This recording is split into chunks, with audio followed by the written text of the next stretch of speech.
easiest way for phonies to fool us is to pretend that they're victims or saviors. Social predators use our sympathy against us by wearing a pro-social mask. Politicians stoke our anger against an imaginary enemy and then offer themselves as the leader who can save us. Scammers who want money or attention weave tall tales of being abused or mistreated. They like it even more if they can convince us to abuse their preferred targets on their behalf. We'll look at the latest examples of politicians, activists, and D-list celebrities who manipulate us with camouflaged narcissism. This week on Disaffected.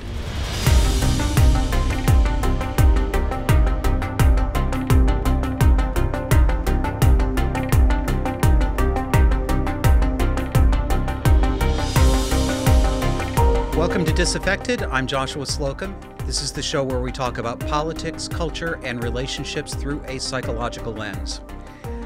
And I'm going to try to keep my energy up today because all I want to do is go right back to bed. It's fall.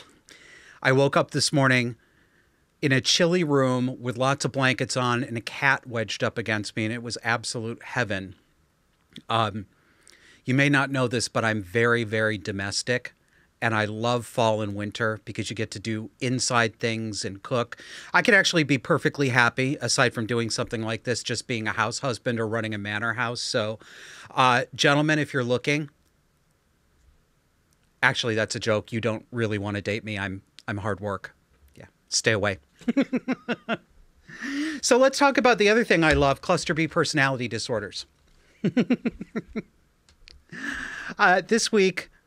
Oh, there's always something. There's just, that's what social media is made of. It's like Hollywood.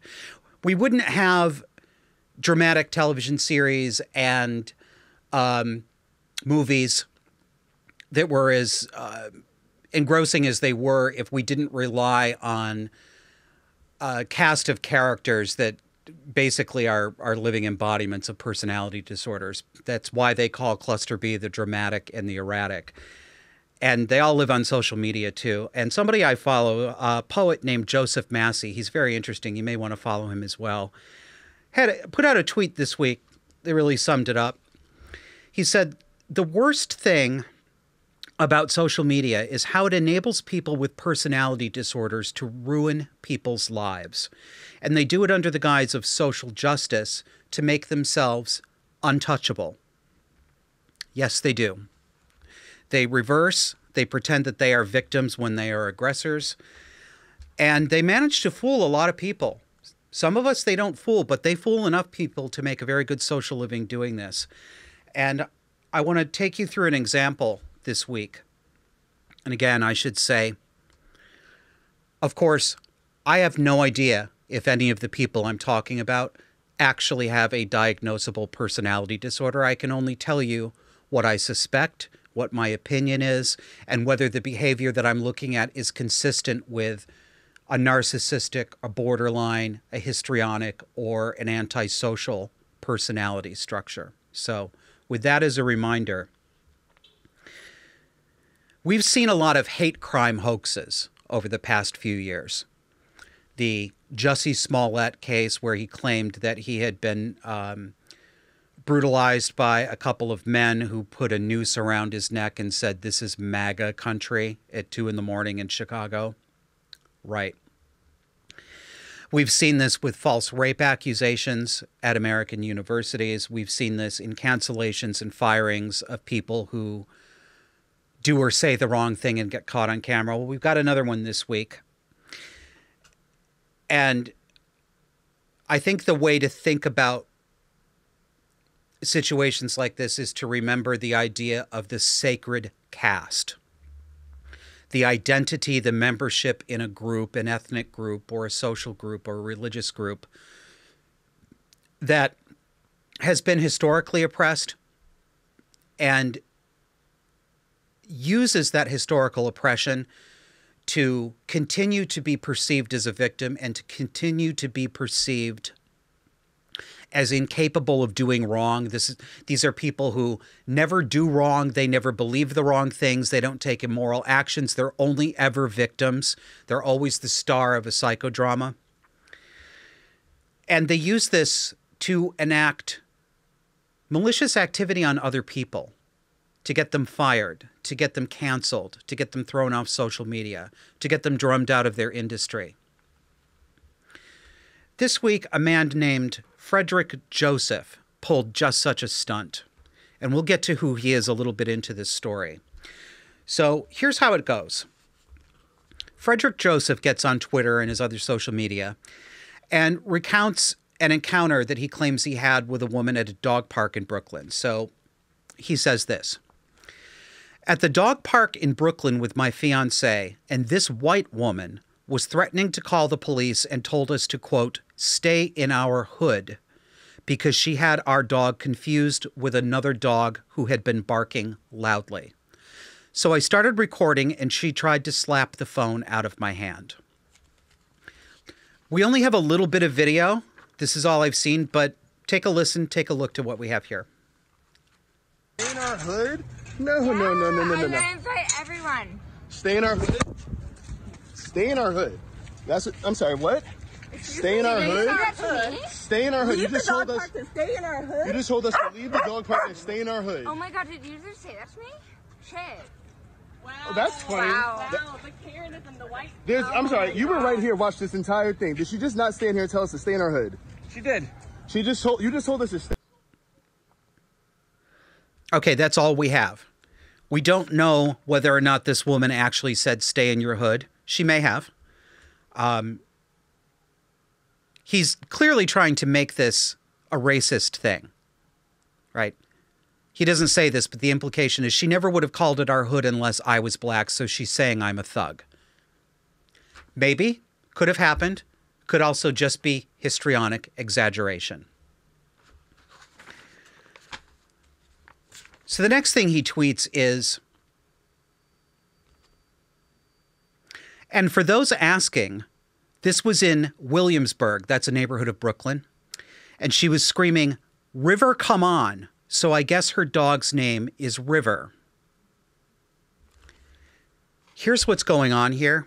We'll leave this up on the screen and I'll come back to the second part.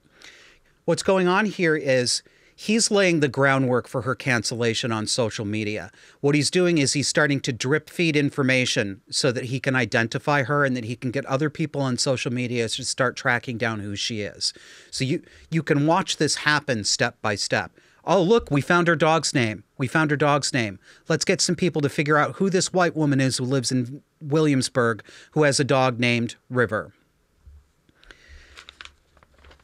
The next tweet he says, and for others who are saying one of us should have put hands on her, all that would have resulted in is one or both of us in jail and potentially me shot by police. Really? So the only reason that you should not have, quote, put hands on her, which is just a euphemistic way of saying hit her or get violent with her, the only reason not to do that isn't because it would have been wrong to assault her, but because one or both of you would have ended up in jail. And you could have been shot by police. You get that, right? I would have been shot by police because I'm a black man and I'm a victim. Even though the implication here is that he would have been morally justified to physically assault this woman. She may well have been being very rude. I don't know. Let's assume that she was. If she was, fine. I can well imagine why he'd be pissed off about that. The only reason to do this on social media, though, is to get victim points and to enact a pound of revenge for an ounce of sin.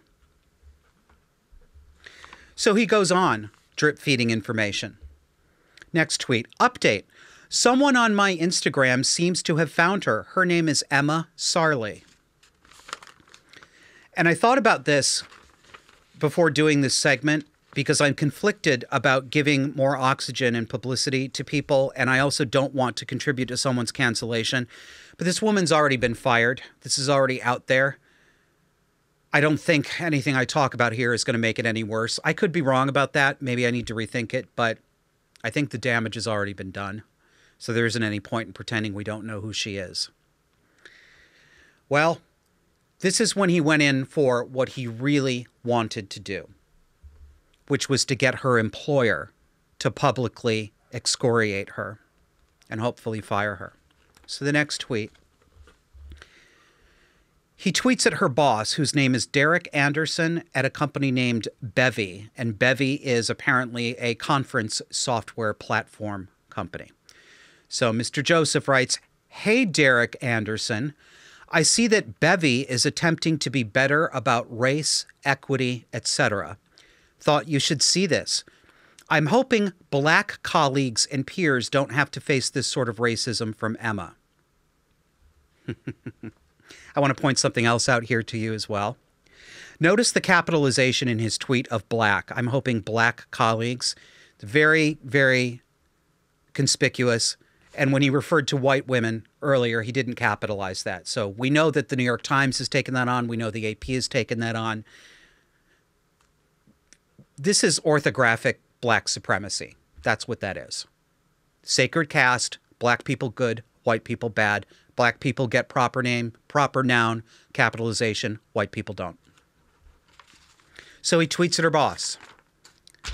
And just like a rat in a Skinner box, Derek Anderson jumped to the stimulus and tweeted back. I know you probably can't see this very well on the screen, but I want to point out this guy's smile. It's one of these. Big forced grin. I'm friendly, I'm friendly, I'm smiling. Look at my smile first. Don't trust people like this. So her boss, Derek Anderson, says, Bevy HQ has zero tolerance for discriminatory behavior of any kind. Yesterday, an employee engaged in behavior contrary to our values and has been terminated. We apologize deeply to all involved. Shame on you, Derek. Shame on you. You didn't even have time to go behind the scenes and talk to your employee or to consider this out of the public eye to see if you could figure out what actually happened, because none of us on social media know what actually happened. We only know what Frederick Joseph has said. Besides which, have you considered that perhaps this is not a matter that should adjudicate whether or not this woman remains employed by you? It might be, but it isn't necessarily. What? I don't know why I say this. I was going to say, why do these people jump to these narcissists' tune? Well, they do it because they're engaged in the same thing themselves. This is all about ego for them. They think they can, and they're right, that they can get good boy and good girl points and corporate social responsibility points for jumping at any accusations of racism or homophobia or misogyny or transphobia or whatever it is, and then performing virtue in public by shit-canning their employees before they even have a chance to talk to them. Well, we have more reason than just what's apparent here to question whether Frederick Joseph was being honest about this, because he apparently has a history of pulling nonsense like this for his own self-aggrandizement and financial gain. So back in just about a year ago, in September of 2020, Vice magazine ran an article about this guy and a situation between him and an Airbnb house that he stayed in. So I'll read you a little bit from the beginning of the Vice article. Frederick T. Joseph, a marketing CEO, former national surrogate for Elizabeth Warren and Bernie Sanders, and respected commenter on race.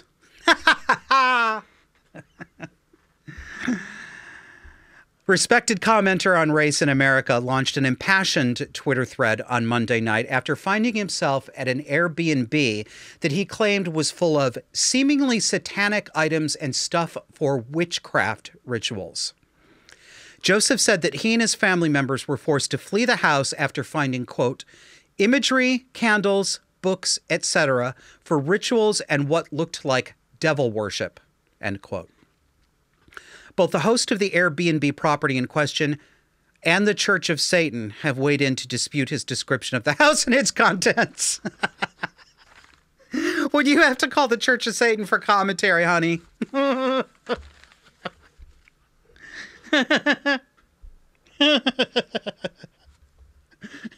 guys, I fucking hate 2021. So what ritual shit did he find in the house? Well, he had some pictures. So this is his dramatic story from last year.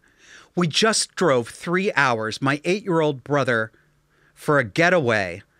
And the house we arrived at ended up having seemingly satanic items and stuff for witchcraft rituals. We had to leave because my brother and the rest of us were frightened. But Airbnb won't refund me. And there are pictures of some of the things he found here. And there's a, you know what, it looks like what we would call, some of this stuff is, you know, ancient or native or indigenous art. It's the kind of stuff that people buy in tourist shops when they're traveling. It's not this, but it has this sort of tiki torch quality to it. There's a statue of two people having sex. You know, it looks like basically caveman pornography. It's a statue of the ancient god Baphomet, which may indeed be involved, or related to people who do satanic rituals. But I've known lots of people, like cultural anthropologists or just people who like to decorate their house, who have stuff like this. There's a picture, some naked people. There's a woman with her breasts out, and there's a candle with some drawings on it. Whatever. Well, this is what the homeowner, the guy who owned the apartment, the Airbnb place, had to say to Vice magazine. The items are not satanic, the host said, whose name is Alex. The host told Motherboard on a video call from the house, they're kitsch. None of it is a cult. You can get this stuff at a bodega.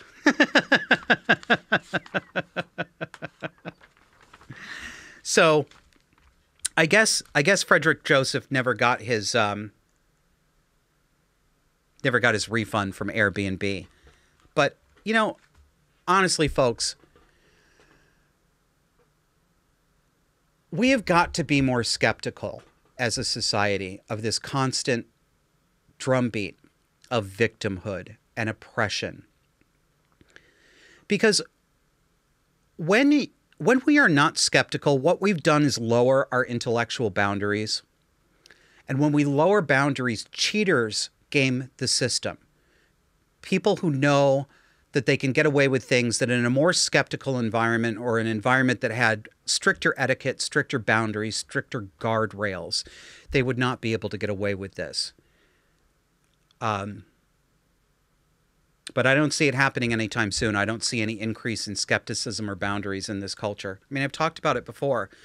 Even the ads that are served up to us on television, on YouTube, in print, they have the theme of break down boundaries, defy barriers. You can be anything. You can do anything. I think it's all related.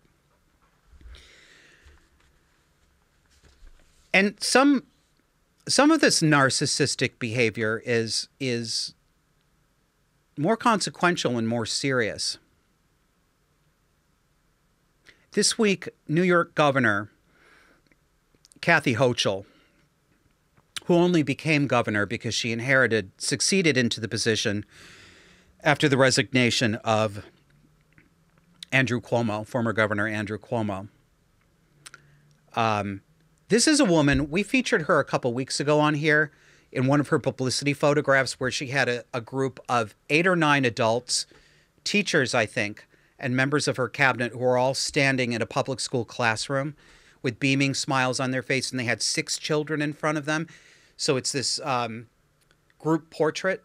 All the adults are standing there mask-free, and they've got the 6 children in there anonymized. They've all got masks. All you can see is their eyes. You can't tell if they're smiling or not. They're all beaming, the adults.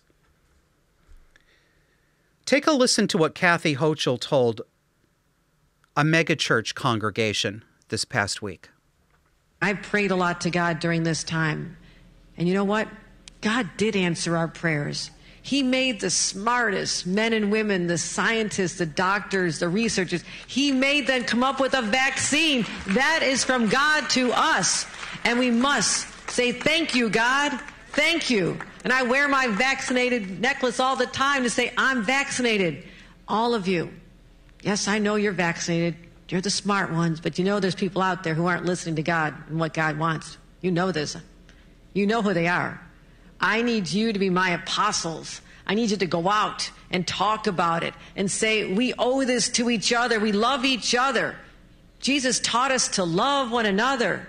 And how do you show that love? But to care about each other enough to say, please get vaccinated because I love you. I want you to live. I want our kids to be safe when they're in schools. I want you to be safe when you go to a doctor's office or to a hospital and are treated by somebody. You don't want to get the virus from them. You're already sick or you wouldn't be there. We have to solve this, my friends. I need every one of you. I need you to let them know that this is how we can fight this pandemic, come back to normal, and then start talking about the real issues that we have to. Fighting systemic racial injustice, which exists today. And if there's a denier, I will take you on any day because I've seen it. I know it exists. And we are not going to have a blind eye to this ever again any longer under my... Honestly, this has everything. This is the kind of politician. We used to describe this as megalomania or megalomaniacs. That term was popularized around the mid-20th century. And I think that was that era's way of describing people that today people like me would describe as narcissists, possibly narcissistic sociopaths. You find them in politics all the time. But she's moral grandstanding. She's presenting herself as a savior. She's aligning herself with God. And she's trying to bring everybody in the congregation into this group tribal identity along with her, being the godly people. So I wear my vaccine necklace all the time to show that I'm vaccinated. Good for you, sweetie. Good for you. Vaccination necklace. She's a grown woman. It's like a teenager at Claire's getting a charm bracelet. You're the smart ones, she tells people, because anybody who doesn't take the vaccine is stupid. They're ignorant. They don't have reasons. They're simply stupid. And if they're not simply stupid, it's because they're not listening to God. Because God wants you to take the vaccine. Kathy knows this because she is chosen by God.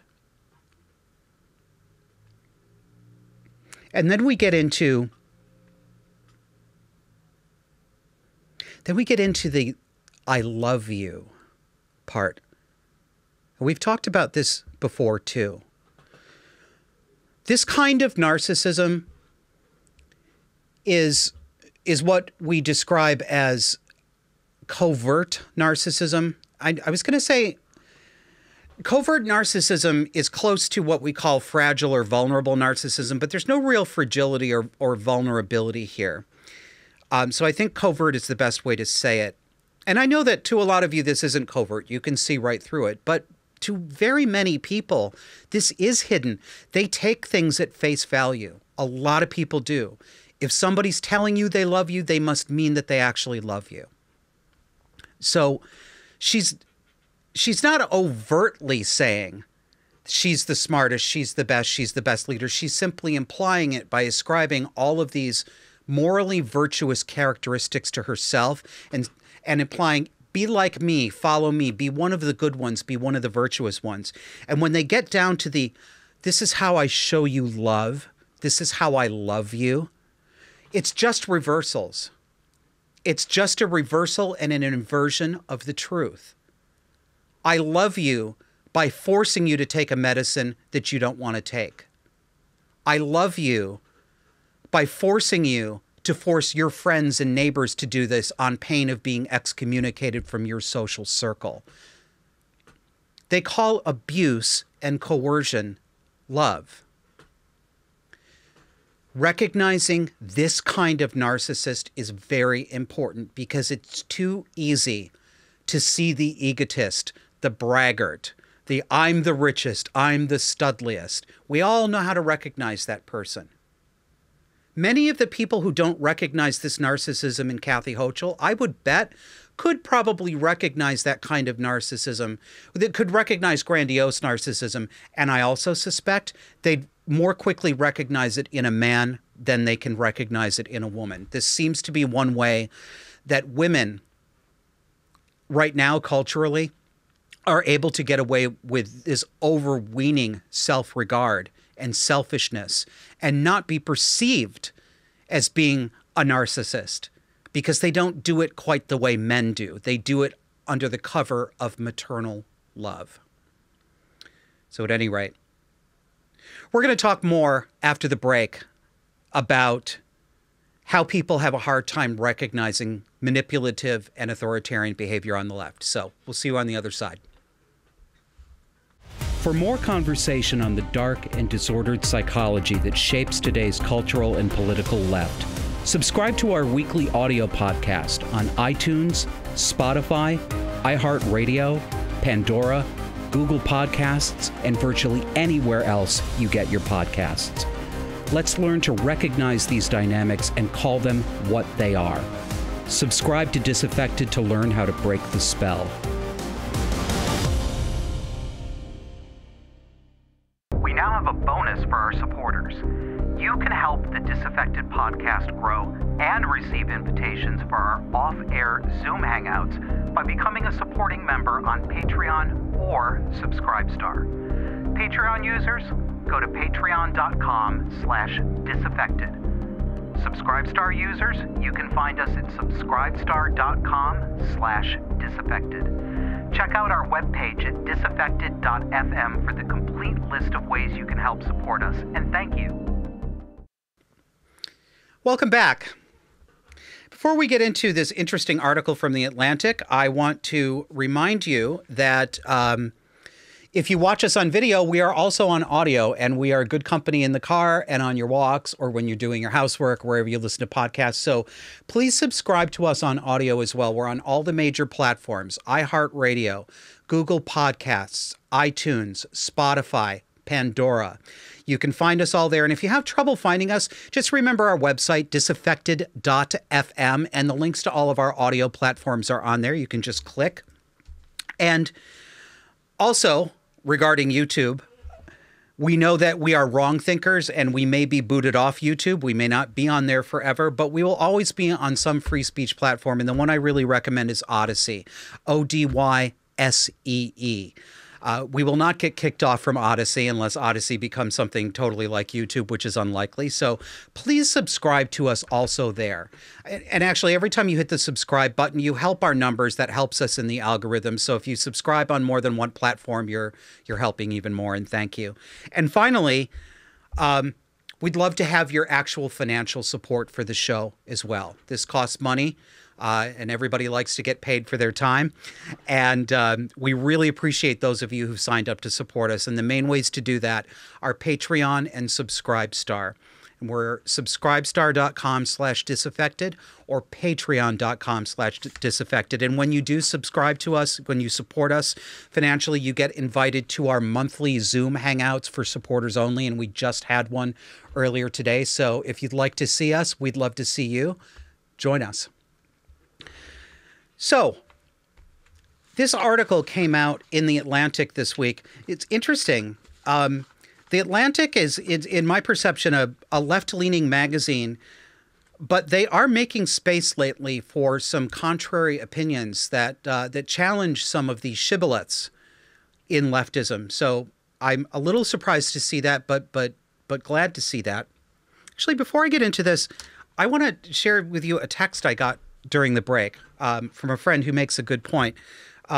This is from Matt Deckard. Hey, Matt, if those of you who watch Unsafe Space, Matt is also somebody you will see pop up in the chat over on Unsafe Space. And this week, actually, I was on Unsafe Space's Friday Casual show with Carter Laren and guest host Sonny Lohman. And we talked about a lot of these things. So if you want to go and check that out, that would be great.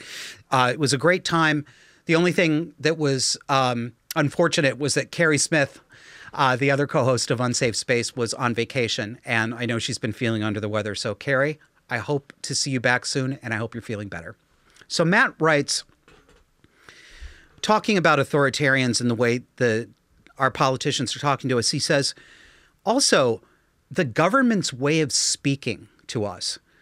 Never in history have I heard fascists style statements like, quote, "We will and we must pass this bill," in regard to the global Build Back Better agenda, like we're all ignorant children. Yeah, Matt, it is as if we're all ignorant children and that we need to be led and that we don't get to think for ourselves. Yes. So this article, the headline is, "The experts somehow overlooked authoritarians on the left. Many psychologists wrongly assumed that coercive attitudes exist only among conservatives." The author is Sally Satel. Sally Satel is a psychiatrist. She's a lecturer at the Yale University School of Medicine, and she's also with the American Enterprise Institute, which is a think tank. And, well, I'll give you a little bit from the article and we'll get right into it. Donald Trump's rise to power generated a flood of media coverage and academic research on authoritarianism, or at least the kind of authoritarianism that exists on the political right. Over the past several years, some researchers have theorized that Trump couldn't have won in 2016 without support from Americans who deplore political compromise and want leaders to rule with a strong hand. Although right-wing authoritarianism is well documented, social psychologists do not all agree that a leftist version even exists. In February 2020, the Society for Personality and Social Psychology held a symposium called "Is Left-Wing Authoritarianism Real? Evidence on Both Sides of the Debate." This is very important. I did not believe that left-wing authoritarianism existed for a long time. I thought it was something that only happened on the right. It's part of what kept me mentally attached to leftist attitudes and eventually to cultish leftist attitudes, wokeism, social justice.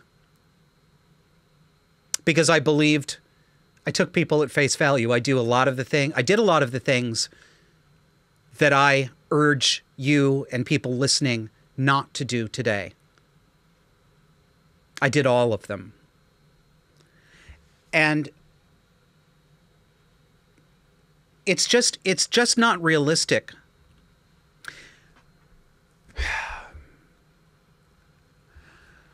I think one of the mistakes I made, and one of the mistakes that a lot of people make, is believing that political ideology comes first and that personal characteristics come second. I think that's reversed. I think the truth is individual personal psychology is primary and other things flow from and are dependent on that. And not necessarily in an easy and straightforward way every time, but character and your own state of mind, your disposition, your temperament, these things guide you toward certain political ideas and certain political groupings rather than the other way around, which is why I now believe, and why I've said before, that I think it is a better way to judge other people, to judge other people's character, to look at their character rather than the labels that are on them, rather than whether they have Republican or Democrat next to their name, or left or right next to their name. A little more from the article. Because there's research on this, that some social psychologists are actually starting to research this and say, is it really true that authoritarianism only happens on the right? I guess before I get back into it, I've talked about this with some friends recently. There is a big social and political sorting going on right now in America, and it appears to me in most of the Western world. It is not a sorting into left and right. It's a sorting into authoritarian versus individualism. And I believe that those attitudes, your fundamental attitudes if they are fundamentally more authoritarian, more leadership oriented, wanting to be followers, versus an individualist attitude. These can be found among people who you think of as right-wing and left-wing. But the sorting that's going on right now seems to me to be people who are more interested in freedom as compared to people who are more interested in safety, but interested in safety in a way that expresses itself as a desire to control and punish other people who are not as wrapped up in safety concerns and protect me concerns and govern me daddy concerns. So again, a little more from the article. An ambitious new study on this subject by the Emory University researcher Thomas H. Costello and 5 colleagues should settle the question. It proposes a rigorous new measure of anti-democratic attitudes on the left. Intriguingly, the researchers found some common traits between left-wing and right-wing authoritarians, including a, quote, preference for social conformity, prejudice toward different others, willingness to wield group authority to coerce behavior, cognitive rigidity, aggression, and punitiveness toward perceived enemies, outsized concerns for hierarchy, and moral absolutism. Don't we see that in our political discourse today? And don't we see it on the left? If you're still surprised that so many people that you know of a left political orientation have been chafing at the bit for lockdowns, for vaccine mandates, for people to get fired if they won't take the vaccine, for people to get canceled if they say something that offends a black person or a trans woman, you're seeing these anti-democratic attitudes. You're seeing this authoritarianism and this hierarchy, this adherence to hierarchy, the privilege hierarchy, right? Where it's a strange sort of both and situation. So the people that the left and the woke left claim are at the bottom of the power hierarchy or power ladder in society. Women, black people, transgender people. I was going to say gay people, but actually I think they think that we're in the catbird seat or something. These people are actually the ones right now who are at the top of the social privilege ladder. And yeah, I mean privilege. It does actually exist, and these people have it. They can do and say almost anything and be perceived to be acting morally righteously. They can lie and claim to be physically assaulted or emotionally assaulted, and people believe them without ever asking for confirmation. Look what happened about a month ago when a man walked into the Korean Wi Spa in Los Angeles, walked into the women's and girls' naked part of the sauna where people were walking around without towels on in the steam room, totally naked, with a partial erection, leering at the women in there. And when those outraged women came out of the sauna and went up to the desk at the front and said, there is a man in here who is indecently exposing himself, the entire media acted like these women were lying, because no trans woman would do that. Trans women are oppressed. They're not oppressors. They described it, the media described this as a hoax or a probable hoax because it was so unbelievable to them that a man would get his dick out and leer at women. It was so unbelievable to them that a flasher, a guy with a history of indecent exposure charges, would claim to be a trans woman in order to get that social pass for abusive behavior. That's the privilege hierarchy. That's how it works. This is the sacred caste system. And people who object to it, people who say, I don't care if you're left wing, I don't care if you say you're for social justice, this is abusive behavior, this is boundary breaking, this is theft of one sort or another. We are called selfish, we are called radical, we are called sociopathically indifferent to the feelings of other people. It's a complete reversal.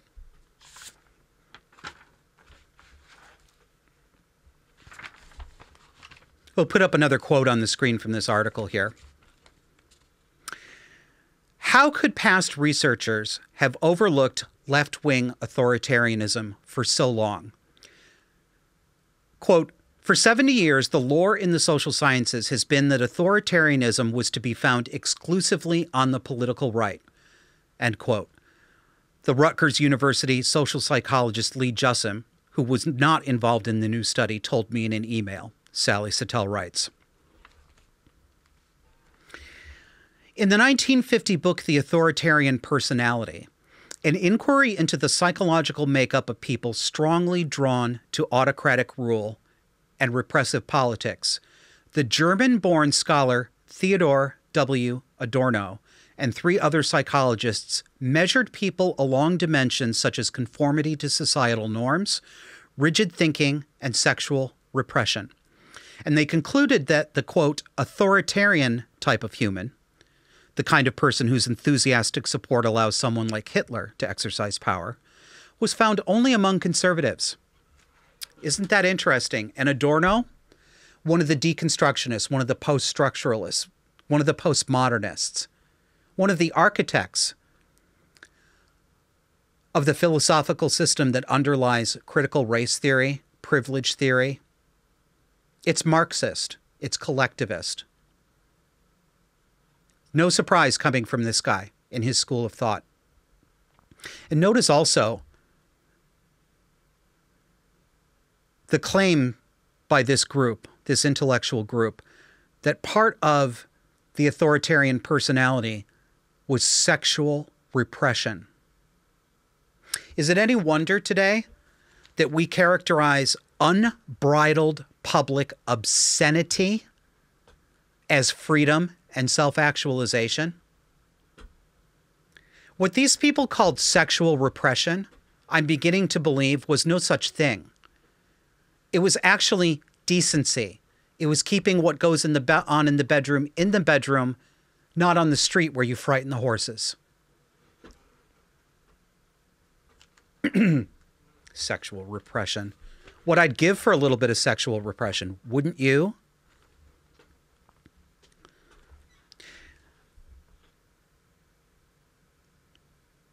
And there's another big contributor to this idea, excuse me, that authoritarianism is by definition a right-wing character trait.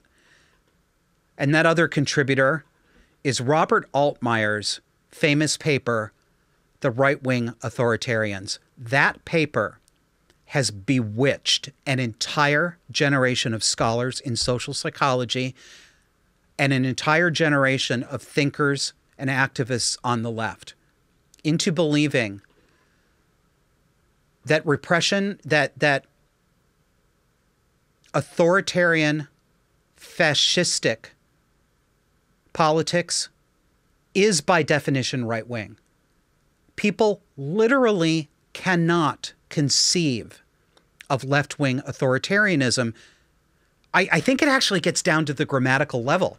Because, I mean, if to the degree that people are thinking like I used to think, I would say that in my mind, authoritarianism and fascism and the term right-wing were actually acting as synonyms in my head. I thought they were one word, several words for one thing.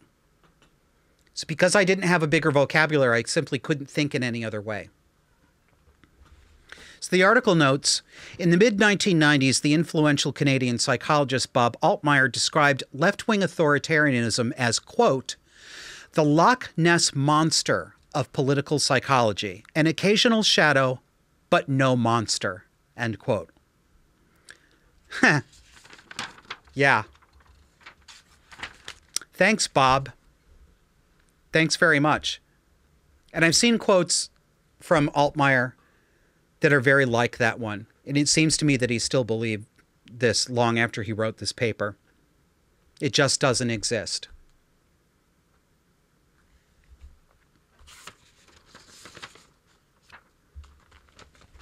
I'm spending a bit of time on this, folks, I know, and I thank you for going. I really highly recommend that you read this article. It's long.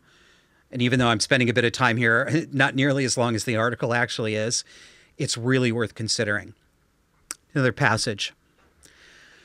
And yet, calls to deplatform controversial speakers and online campaigns to get people fired for heterodox views suggest that a commitment to open democratic norms is eroding, at least in some quarters on the left. Much further along the authoritarian continuum, people purporting to be anti-racist or anti-fascist protesters have set fires and committed other acts of violence since the summer of 2020. These acts stop short of, say, the 1970s bombing campaign by the far left Weather Underground, but surely call the prevailing wisdom into doubt. Yeah, I think so, and I would have been stronger than Sally Satel was in that. I'm not sure that they actually stop short or fall short. And she notes that psychologists have been very slow and very reluctant to acknowledge this. And there are reasons for this.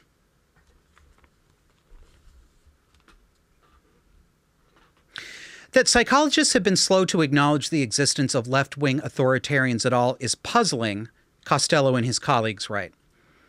But here, I would argue, is where the pronounced leftward orientation of researchers in social psychology comes in. Quote, academic psychology once had considerable political diversity, but has lost nearly all of it in the last 50 years, according to a comprehensive 2014 review. Universities have long tilted to the left, but that tendency has deepened as education has become ever more highly correlated with political ideology. Whatever its origin, this political imbalance makes truth-seeking harder. Studies have repeatedly shown that investigators' sociopolitical views influence the questions they ask. What's more, ideologically concordant reviewers are more likely to rate abstracts and papers highly if the findings comport with their own beliefs, all else being equal. Yep. And this is why so many people are talking about the paucity of conservative intellectuals in the American Academy and in the universities. In the humanities, in some fields, I can't remember specifically which ones, but when you do political canvassing, you find that 90% or more of the professoriate in many of the humanities departments describe themselves as left-wing or far left-wing. There's precious, precious little conservative thinking being represented there. And it does not mean that everybody who describes themselves this way is wrong, or that their perspectives aren't valuable, or that they're necessarily trying to be blind and biased. But when we are not forced to mingle with people intellectually or socially who disagree with us, who push back on us, our thinking calcifies, and we don't even know it. It isn't that we mean malice. I didn't realize how calcified my thinking was, what a narrow tunnel I had in front of me politically when I was on the left. And why didn't I know that? Because I didn't mix and mingle or talk to any conservatives. I didn't seek them out, but whenever they found their way into my social space, I'm sorry to say I treated them with contempt and derision, and I pushed them out or I blocked them. And I see this happening all the time on the left.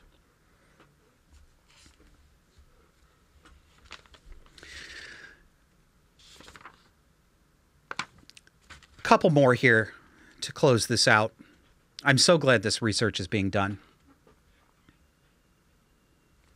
It's a good passage I want to put up on the screen for you.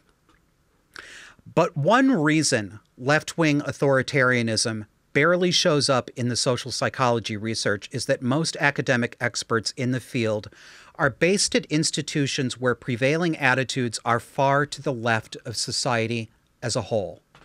Scholars who personally support the left's social vision, such as redistributing income, countering racism, and more, may simply be slow to identify authoritarianism among people with similar goals.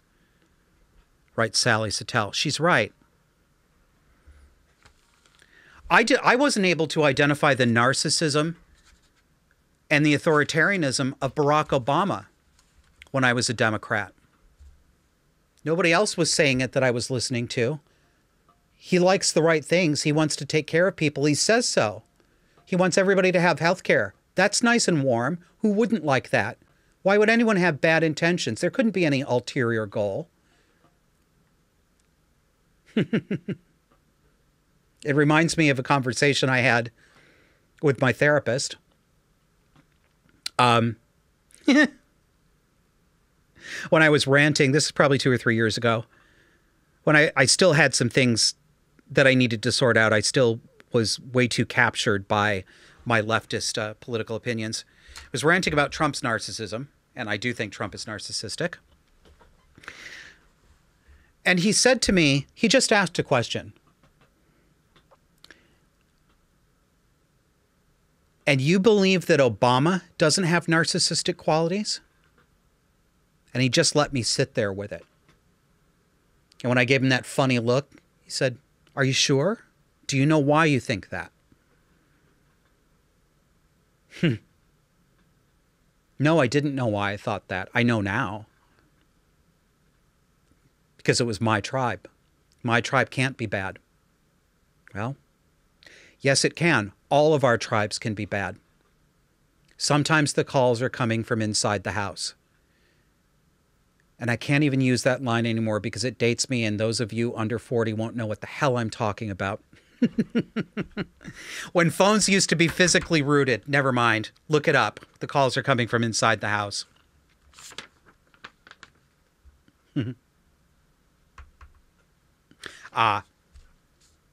Couple more and then we really will finish this one up. So Sally Satel writes about some other researchers. Costello and his colleagues administered their new left-wing authoritarian index and Bob Altmeier's original right-wing authoritarianism scale. Some differences emerged between left-wing and right-wing authoritarians. The former, left-wing, were more open to new experiences and more receptive to science than the latter, for example. Yet the new research documents a large overlap in authoritarian structure, a shared psychological core, as the authors put it, between high scorers on their new left-wing authoritarianism index and Altmeier's original right-wing authoritarianism scale. The authoritarian mentality, whether on the far left or far right, the authors conclude, exerts powerful pressures to maintain discipline among members, advocate aggressive and censorious means of stifling opposition, and believe in top-down absolutist leadership. And here's the clincher. Perhaps the most compelling insight emerged from trying to separate subjects' political ideology from authoritarianism. They found that your ideology, whether you're a progressive or a Trumpist, is a secondary matter. Whether your values and beliefs are authoritarian or not is more fundamental. Quote, psychologically speaking, authoritarianism comes first. Yep. All right. Come back after the break and we're going to look at another form of sympathetic disguised narcissism with, you guessed it, exploiting so-called trans children. See you on the other side. For more conversation on the dark and disordered psychology that shapes today's cultural and political left, subscribe to our weekly audio podcast on iTunes, Spotify, iHeartRadio, Pandora, Google Podcasts, and virtually anywhere else you get your podcasts. Let's learn to recognize these dynamics and call them what they are. Subscribe to Disaffected to learn how to break the spell. We now have a bonus for our supporters. You can help the Disaffected podcast grow and receive invitations for our off-air Zoom Hangouts by becoming a supporting member on Patreon or Subscribestar. Patreon users, go to patreon.com/disaffected. Subscribestar users, you can find us at subscribestar.com/disaffected. Check out our webpage at disaffected.fm for the complete list of ways you can help support us, and thank you. Welcome back. I I said this on Unsafe Space earlier this week, but if you're looking for drinking games for Disaffected, I can think of two for you. If you take a shot every time I say my mother or my therapist, you'll probably be drunk by the end of an average episode. So, cheers, sweeties. I have a flyer to show you. I don't know if you can see this or not. It says antisocial, borderline, and histrionic. And this flyer grabbed my attention because it was on my therapist's desk. At first I thought, you shouldn't be looking at his desk, but I just said, hey, what's that? And he goes, oh, you can have it. I'm not going to that. So I picked it up. The kind of junk mail, I need to get on this junk mail list, okay? You have got, look, antisocial, borderline, narcissistic, and histrionic. You've got me. You had me at antisocial, and then you kept me with borderline. So what this is a flyer for continuing ed courses for therapists, and it says, effective treatment for cluster B personality disorders. So I read that out, and I said, well, it says there's, Jay, there's effective treatment for cluster B personality disorders, they claim. And I started laughing. He goes, well, hasn't worked so far, has it? All right.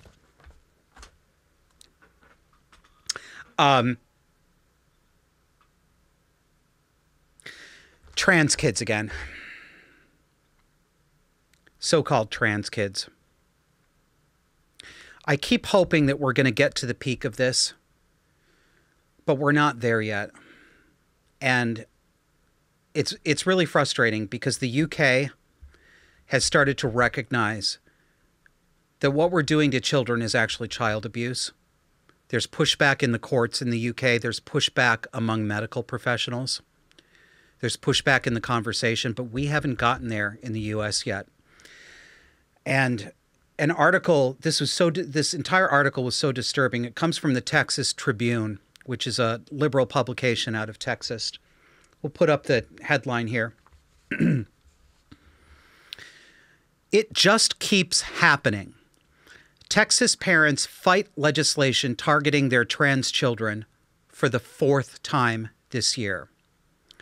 The Texas Senate has passed a bill restricting transgender youth from playing on sports teams consistent with their gender identity 4 times in 2021.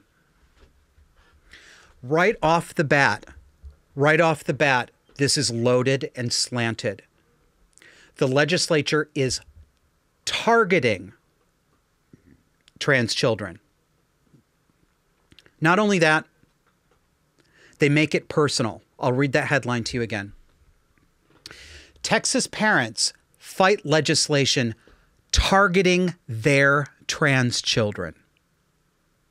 So you see how this has been set up, right? The legislature is not only targeting trans children, trying to do them harm, but they're targeting your children. This is setting up the people who are going to be interviewed in this piece as sympathetic figures who have been the target of oppression or harm. And you are meant to emotionally identify with them. So right off the bat, your emotions have been preloaded for you. And the story is framed, as most of these stories are, as brave warrior moms, mama bears who are protecting trans kids from the evil Republican senators who are targeting them. These 4 bills they're talking about in the Texas legislature this year aren't targeting anyone. They're not harming anyone.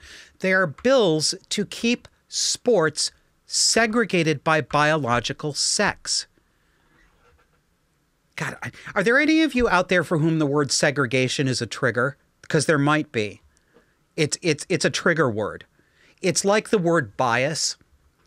We've used the word bias so consistently to mean arbitrary and immoral and unfair bias that we forget that bias or the word discrimination is morally neutral. And the same thing has happened to the word segregation. It is so closely aligned, for Americans anyway, with the idea that we think of segregation, we think of segregating white people and black people arbitrarily. We think of separate but equal. We think of black people having to sit in the back of buses. We think of fountains for colored people and fountains for white people. But these bills are merely trying to maintain the status quo where male children compete on one team and girl children compete on another. Not arbitrarily, not because people are scared of breaking gender roles, not because they care whether your kids are tomboy girls or sissy boys, not because they want to punish people for not enacting a 1950s stereotype, but because males, after puberty, males and females have different bodies that have different performance levels and different privacy concerns. How are we at a point where we actually have to walk through this step by step in baby sound bites like I'm doing right now to get people to understand something that all of us know and all of us admitted we knew yesterday? Girls should be able to take their clothes off in locker rooms at school without boys looking at them. If I say it any slower, will that help? Because this is fucking ridiculous. Ugh. Let me go back to the story.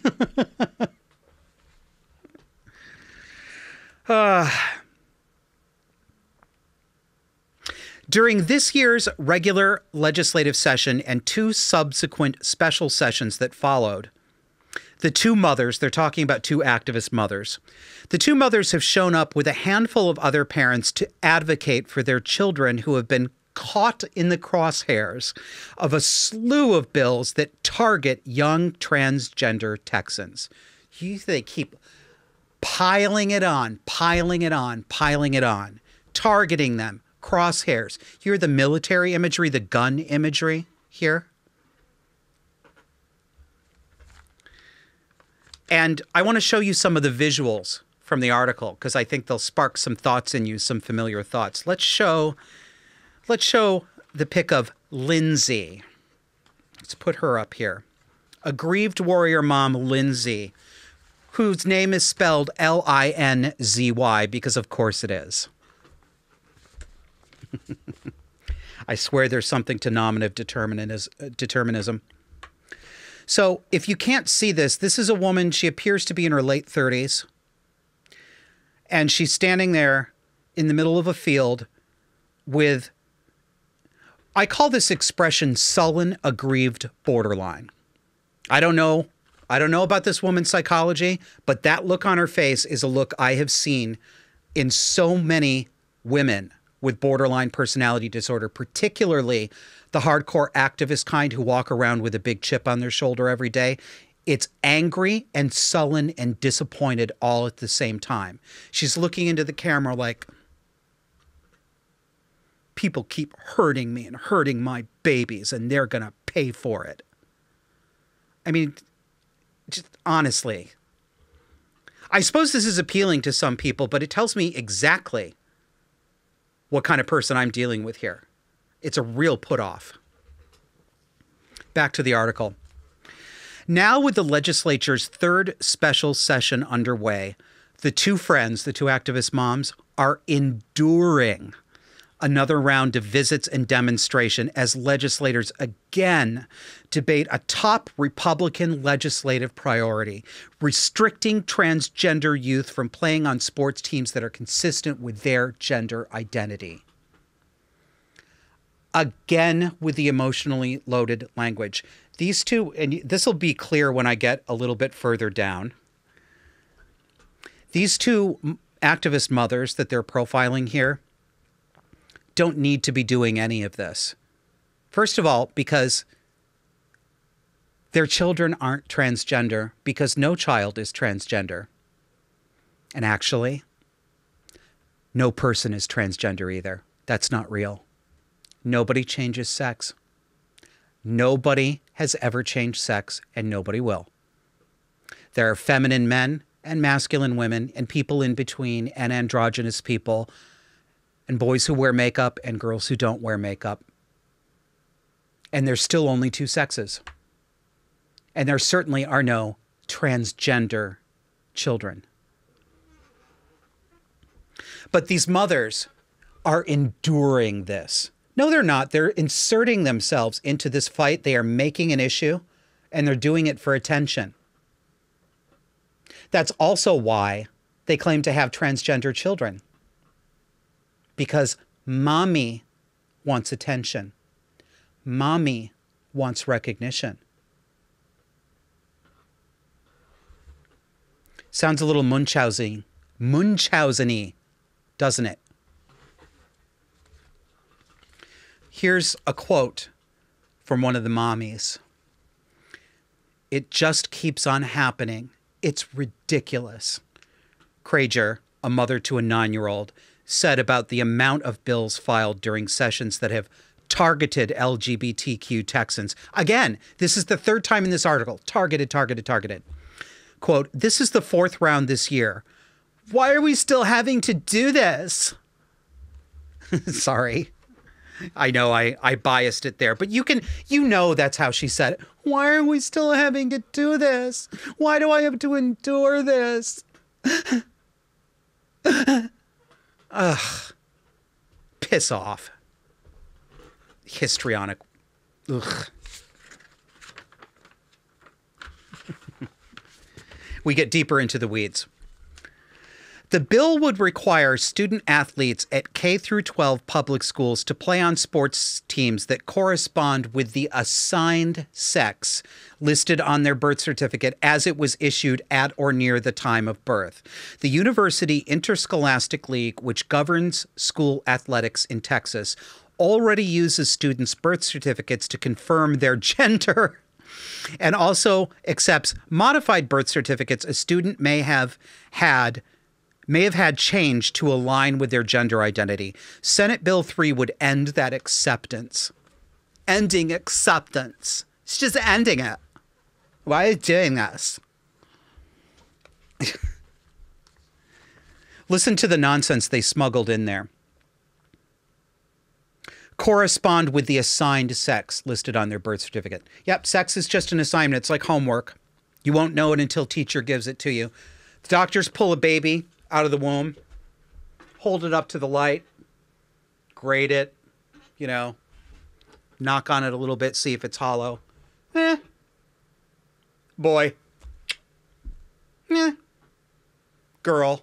It's just an assignment.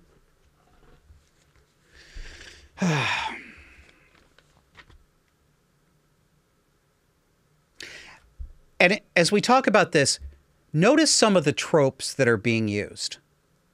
They're very popular with the left. They're emotional tropes to get you to feel sympathetic toward these people and to stop you from actually thinking through what they're actually proposing. The goal of stories like this is not to inform you. It is to emotionally anesthetize and hypnotize you. They do not want you to think this stuff through. They want you to feel a way about it. The tropes they're using are the toll on mental health of children and parents, the suffering, the emotional suffering that these targeted bills are causing, and the ever popular exhaustion. I'm just exhausted. You hear it in the quotes. Why do we have to keep doing this? Why do we have to endure this? Although the sports bills and other bills targeting transgender youth, that's time number 4, targeting. Although the sports bills and other bills targeting transgender youth, such as those that would limit gender-affirming care, have not become law in Texas, LGBTQ advocates and the transgender community have expressed that the simple possibility the possibility of these laws passing has already exacted a mental toll on transgender youth. And with a third special session now underway, parents of transgender children have only seen the frustration and exhaustion grow among their families. This is straight up propagandistic manipulation. Even though the bills haven't become law, the very possibility that the bills would become law is an intolerable emotional burden. You're harming children and you're harming their parents. They don't feel safe. Somebody disagrees with them. Intolerable. Burden. Suffering. I can't believe adults write this shit. Who is the author of this article? You know it's a woman. Allison Waller. I have to look up some more of her stuff and see if she's this weepy and maudlin about everything she covers.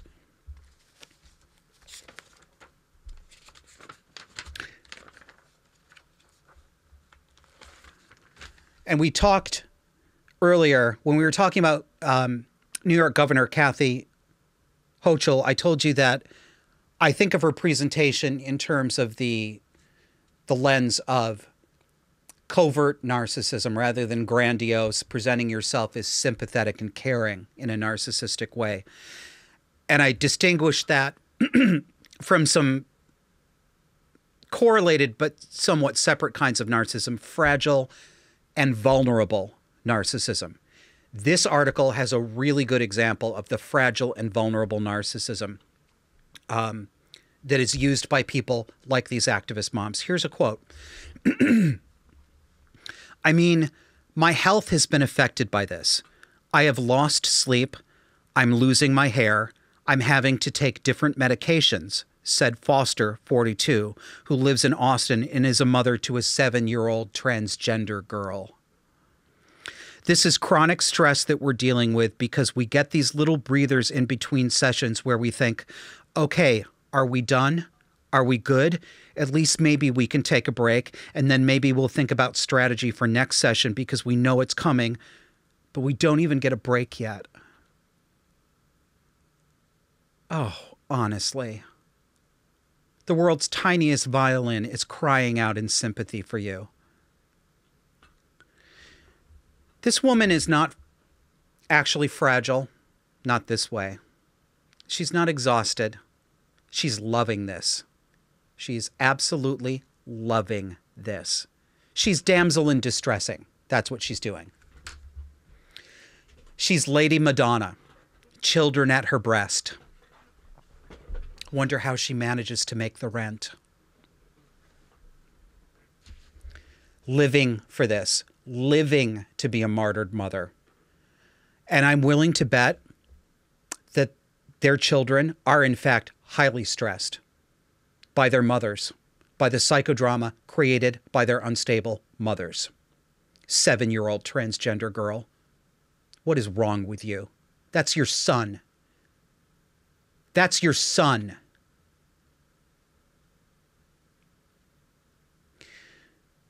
I've told you before, and many of you out there watching this or listening to me right now will know that this is true for you as well. This would have been me. If I weren't 47 years old today, but I were 7 years old, this would be me. My mother would be doing this to me. She would be taking away my actual identity as a boy. She would deprive me of growing up into being a man. She would poison my body. She might have me castrated. Yeah. Yeah, I do think these women have something mentally wrong with them in the same neighborhood, very likely, that my mother has something wrong with her. Borderline personality disorder, histrionic personality disorder. It enrages me. It enrages me that this kind of sadistic, perverted psychology, this is perverted, has been so whitewashed that mainstream publications present this as sympathetic and millions of people see it that way. Remember when I played that clip from the horror movie The Sixth Sense a couple episodes ago? And everybody And that the scene at the funeral where the little girl died because the mother had poisoned her. The mother had Munchausen syndrome by proxy. She poisoned the little girl in order to get attention and sympathy, all the way to killing her. That worked in that movie because everyone in the audience recognized what Munchausen syndrome by proxy was. We'd been taught what this was. We'd seen it in true crime television shows and in newspaper articles. But this is the same thing. And we don't see it anymore. In 25 years, we've lost the ability to see it. And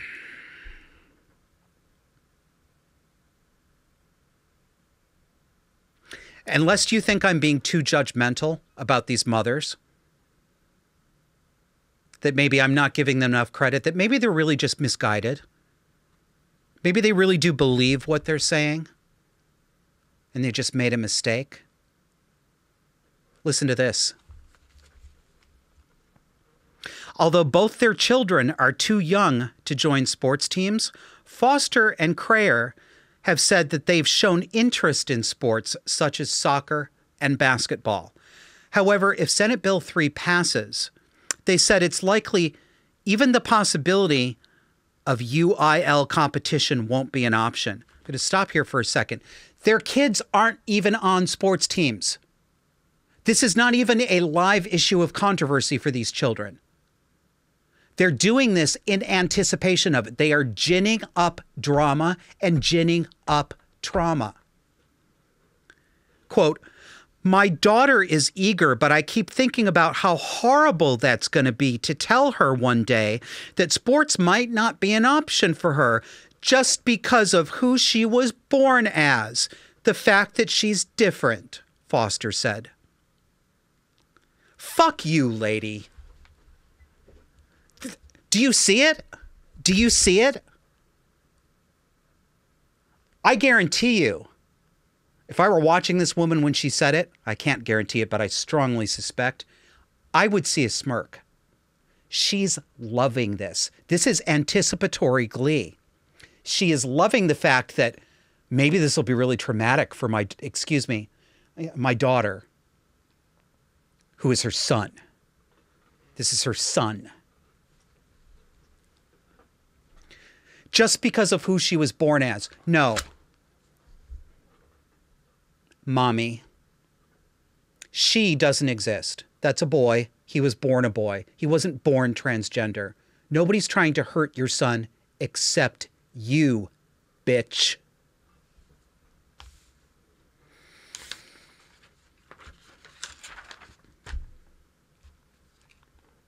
And it just keeps going. Let's look at the picture of another one of these mothers here. Look at the visuals that we do with this.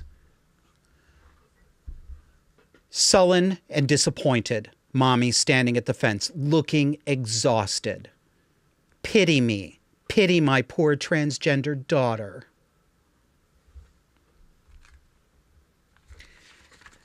And as if that weren't enough,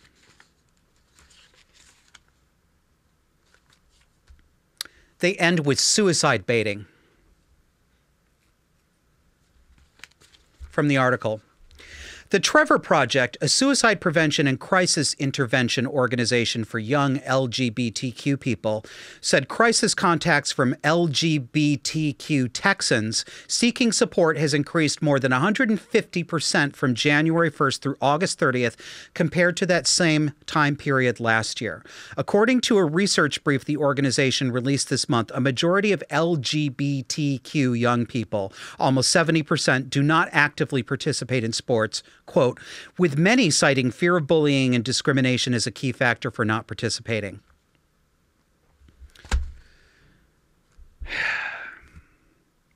They're all going to kill themselves if we don't let them play on the opposite sex's sports team. You know, these kids, I don't know if I even believe the self-reporting from these organizations, but to the extent that there are children out there in households like this one, they are under mental trauma, but it is created by their parents and the school and the transgender activists. The trauma is being created for these children. If these children are in fact feeling suicidal, it's because their parents and this entire structure is playing fucking mind games with them. Cluster B mind games, reality inversion, telling them that other people hate them when they don't, telling them that they are the opposite sex when they're not and when they can't be and when they won't ever be able to be. How can you do this to a child? We are watching children being psychologically maimed and scarred for life right in front of us. There has always been child abuse. Sadly, there always will be child abuse. But I do not recall a time in living memory when it was celebrated and described as love, as openly as this shit is. Well, I went on about that longer. Yes, it exercises me. I am heavily emotionally invested in this topic. It went on so long that I have a whole story that I'm not going to tell you about this week because I don't have time. But that's okay. There's always more time next week, right? Come back for more Disaffected. If you're not feeling disaffected enough, watch next week. You will be. So I want to close up by talking a little bit about the idea of nudging, which I've mentioned on this show before.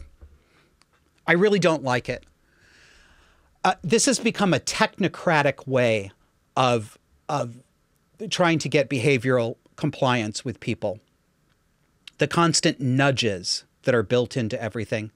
Wasn't Obama's favorite lawyer, Cass Sunstein? Didn't he write a book on nudging? Of course he did. These goddamn leftists who want to control and regiment people love this shit. Everywhere is a nudge. Nudging messages on social media. Twitter and Facebook do it. The other day, when I was going to use the F word in a tweet, when I pushed tweet, Twitter popped up automatically and said, do you want to reconsider that? Might that be abusive? Do you want to reconsider that? No, I don't want to reconsider it. And screw you. Nudges everywhere. You want to take the vaccine, don't you? You want to be like good people, right? Oh, put your mask on. Other people are putting their masks on. Why don't you put your mask on?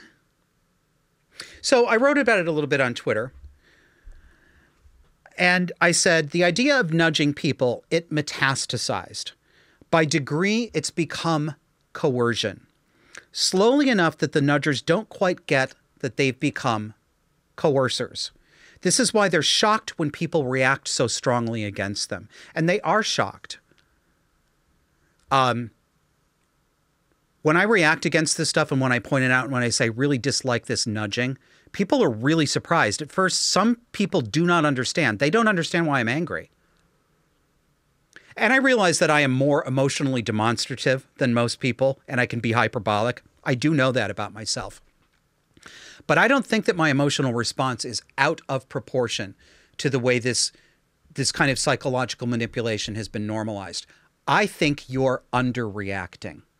To the degree that you think I'm overreacting, I think you're flatline. I think you're underreacting. And so I follow that up by saying, that kind of reaction, it's not shocking. It's normal. Normal people and sane people, people with appropriate boundaries, get angry and ready to fight when coerced. What's not normal is the coercer's inability to understand this. Try to coerce me, you'll get a fucking fight. I don't understand people who don't have that attitude.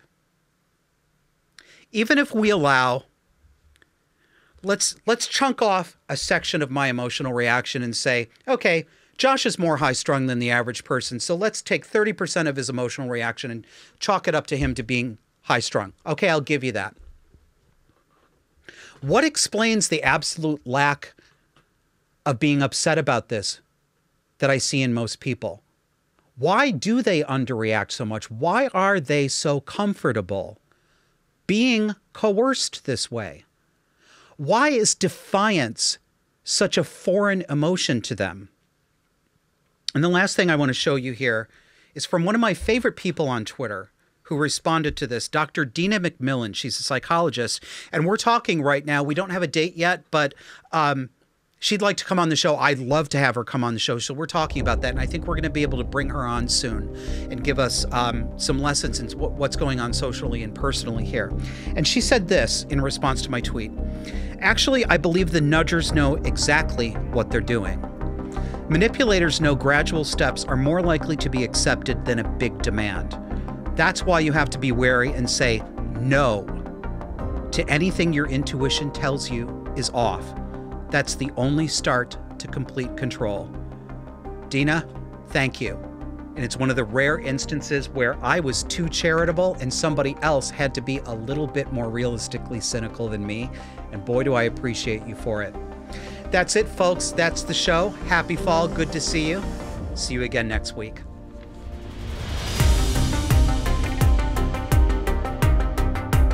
For more conversation on the dark and disordered psychology that shapes today's cultural and political left, subscribe to our weekly audio podcast on iTunes, Spotify, iHeartRadio, Pandora, Google Podcasts, and virtually anywhere else you get your podcasts.